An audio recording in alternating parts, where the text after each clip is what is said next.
Welcome to Not Milk Never Milk. Subscribe if you're lactose intolerant. You need two essentials before you begin: WPS Office updated to a recent version, and either the Grammarly desktop installer or the Chrome extension ready. Once done, sign into your Grammarly account so settings sync. Now, open WPS and locate the Extensions or Add-ins menu. This is where integration happens. Make sure you have administrative rights because the installer may modify program files. With those prerequisites out of the way, proceed to run the Grammarly installer or add the browser extension if you use WPS in a browser. Run the Grammarly installer and watch for an Integrate with WPS option. Select it and follow prompts.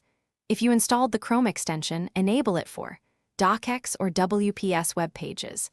Once installation finishes, open WPS, go to Add-ins or Extensions, enable Grammarly, and then restart WPS so the plugin loads cleanly. After restart, open a document, click Grammarly in the toolbar, and sign in.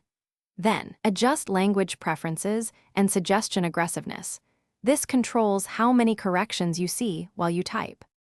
Open a short test document and type a sentence with intentional errors to confirm inline Grammarly suggestions appear. This proves integration worked.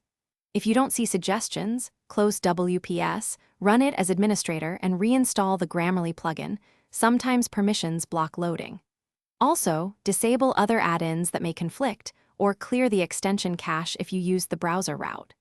If problems persist, switch to the web editor temporarily. It keeps you productive while you resolve the local integration issue. Thanks for watching. If this was helpful, leave a like and consider subscribing. See you next time.